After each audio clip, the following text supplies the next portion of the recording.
মা তার মেয়েরা মিলে খাবার খাচ্ছে। আর খাবার খাওয়ার পর মা বলল, মা অনেক পেট ভরে গিয়েছে। আর তখন তার মেয়ে বলল, মা আমার অনেক পেট ভরে গিয়েছে। এই মেয়ে বলল, মা আমারও পেট ভরে গিয়েছে। আর তোমার তরকারি অনেক মজা হয়েছে মা। আর বলল, ঠিক আছে মা, এখন চল, অনেক রাত হয়ে গেছে, আমরা শুয়ে পড়ি। এইভাবে কথা বলে তখন মা তার মেয়েকে নিয়ে উঠল। আর এক পর্যায়ে তখন দুই মেয়ে খাটে ঘুমালো। আর মাটা বালিশ আর একটা পাতলা নিয়ে আসলো খাতা। আর তখন মা নিচে বালিশটা রাখলো আর রেখে পাতলা খাতাটা উপরে দিয়ে মা জননী ছেলে মেয়েদের তাকিয়ে তখন শুয়ে পড়ল এক পর্যায়ে। আর বড় মেয়ে উঠলো, উঠে বলল, মা, হ্যাঁ মা বলো, আমি নিচে শোই তোমার সাথে? আর বলল, না নিচে শোস না, তোর শরীর ব্যথা করবে। না মা, কিচ্ছু হবে না, আমি নিচে শোই না মা। আর বলল, আচ্ছা ঠিক আছে মা, তুই আয় আমার কাছে। আর বলল, মা আসলাম কিন্তু। আর বলল, আচ্ছা ঠিক আছে মা, আয় নিচে শো। আর তখন এই মেয়েটা মা বলছে। আর তখন মার পাশে যে বড় মেয়েটা তখন এক পর্যায়ে শুয়ে পড়ল। আর কিছুক্ষণ শুয়ে থাকার পর পরে বললো, মা আমি তো নিচে শুয়েছি, তুমি এখন উপরে যাও না মা। আর তখন না না লাগবে না। আর বললো, মা যাও না, আমি তো নিচে আছি, উপরে ফাঁকা আছে।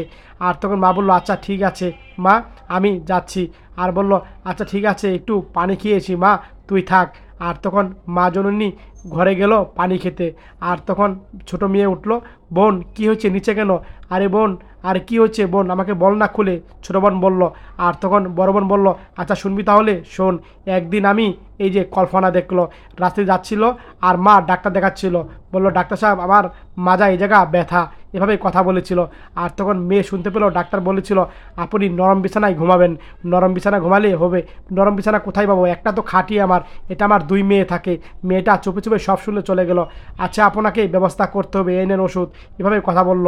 আর তখন ছোটো মেয়েটা বলল, হ্যাঁ বোন ঠিক, আজ থেকে আমরা নিচে শুবো, মাকে উপরে শোয়াবো, আমিও নিচে শুবো।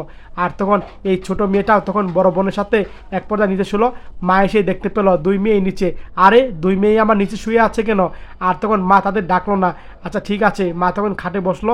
আর বসে বলল, আমার মেয়েরা আমার দুঃখ কষ্ট বোঝে, তার জন্য নিচে শুয়েছে, আল্লাহর রহমত আছে, এভাবে কথা বলল। আর এই মা জননী তখন খাটের উপরে আরামসে শুয়ে পড়ল। সত্যি মেয়েরা মায়ের প্রতি একটু ভালোবাসা বেশি থাকে। এই ভিডিওটা শেয়ার করে